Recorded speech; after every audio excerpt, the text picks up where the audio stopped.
Hi, I'm Commissioner Nancy Jester, and welcome to Nancy Jester Reports for Tuesday, May 17th, 2016. Before we get to the recap of your Board of Commissioners meeting, I just want to make a few announcements. Today, or this weekend, Saturday, I went to the PDK Air Show. On a happy note, I did get to fly with the Dixie Wing Commemorative Air Force in a P-51 Mustang Red Nose, and I'm proud to be an honorary pilot there, so thank you for that experience. We did have a tragedy with the tragic plane crash of Greg Connell, and I want to express my deepest sympathies and thoughts and prayers about that tragedy to his family and to the community. I want to thank Mario Evans, our airport director. He did a terrific job. He was very professional in how he handled the situation. I want to thank our public safety department. Dr. Alexander did a great job, as well as Fire Station 15 right there at the airport, and our police responders from DeKalb and the city of Chamblee. Thank you all for everything that you did on Saturday.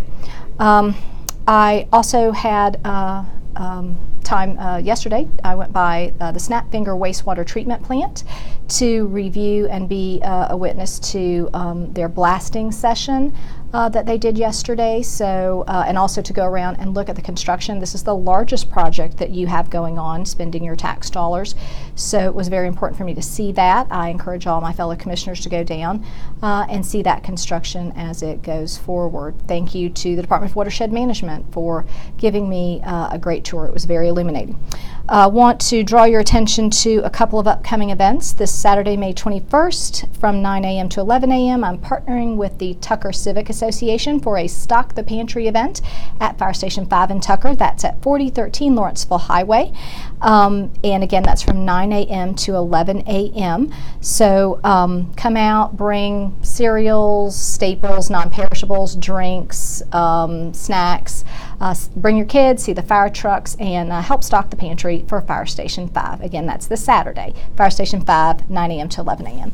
On Monday, I will have one of my public works town halls that I'm having a series of these. This one will be in Dorville from 6:30 until 8. It's at their Civic Center. That's Monday, May 23rd. The Civic Center in Dorville is at 3770 Central Avenue. So bring your questions about sanitation, water billing, watershed, public work, or anything in public works like roads and drainage, anything like that. Bring your concerns, thoughts, questions. We'll have staff on hand to hear your issues and also give you a briefing on what they're doing. Also, before I move on to your Board of Commissioners meeting, I want to welcome Clayton Victory, who is our intern in District 1. He's sitting right over here. So Clayton will be working with us this summer. He is an engineering student at Auburn University.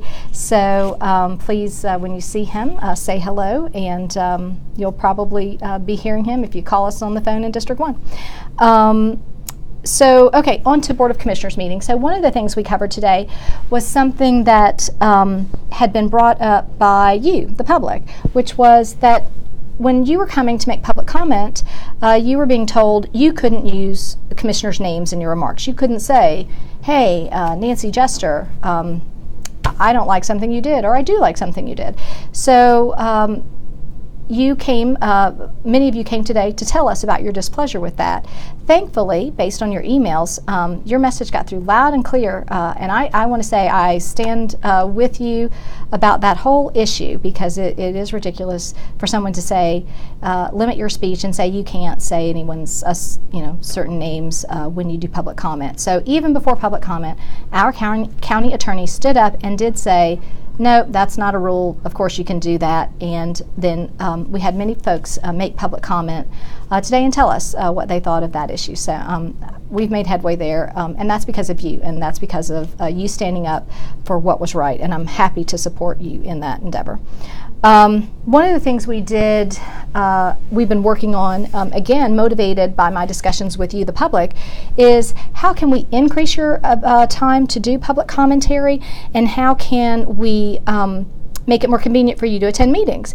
So I've been working with my fellow commissioners, in particular Commissioner Gannon, on ways to improve accessibility in those regards. So we didn't pass it today, but we do have it on the agenda. We've got a few tweaks to make to it, but what we are hopefully going to be doing toward the end of this year in October is starting to have one of our committee of the whole meetings happen at night, starting at 5. Now I know that's not necessarily convenient for you to come to, but we'll do at 6:30, add the public commentary at 6:30. So if you can get to our meeting at 6:30, we'll then have an hour of public commentary. So that really doubles the amount of public commentary in any given month that from what we have now. So it goes from 1 hour essentially to 2 hours because we're adding this extra hour. And we'll still have our Board of Commissioners meetings where we do 30 minutes of comment twice a month. So look for me to talk more about that in the future as we pass it and make that a reality. We received a presentation from the police today. Congratulations to them on having better metrics, better crime statistics from this time last year. We're down on crimes against people and crimes against property. So congratulations to them. We also got to recognize four of our police officers that won the Congressional Medal of Bravery due to an incident that happened in DeKalb in the past. So congratulations to them. The main focus of the presentation from the police was about what projects are on a potential SPLOST list. So just to recap, there is a potential that you will see a ballot referendum in November where you can vote to add another penny sales tax. That penny would then go to fund projects like paving and fixing various things around DeKalb, but it could also be used for parks and libraries and a whole host of other things. So there has been a citizens committee that has met, recommended some projects, and the administration has tinkered with it a little bit and changed some of the priorities. I am not necessarily in favor of adding an extra penny to begin with, okay, because I already think we're overtaxed and I don't think our budget is where it needs to be to ask for more money from you, the taxpayers, but just look for this potential. And as I'm dealing with this potential, I'm reviewing the list of projects that this money would pay for should such a referendum go into the ballot and pass. So today the police talked about what was on this list from them. And just like the fire department, you've heard me talk about that, what they want has been scaled back. Some things removed. Some things removed that I'm not okay with. A 911 center has been removed. We really need a more secure 911 center, so I want that put back in there. The training facility is only 40% funded according to what they're going to recommend, and I already think the estimate was probably too low anyway, so to do 40% of that was just silly. I mean, you don't want police to show up when you call them 40% of the time. You don't want 40% of your crimes solved. We have to do better than that. So much like the fire department had fire stations that need to be renovated or rebuilt, removed from the list, the police department's list is also cut back. And I'm going to just juxtapose that to the fact that they're adding millions and millions, in fact almost 10% of SPLOST, to build a Taj Mahal government center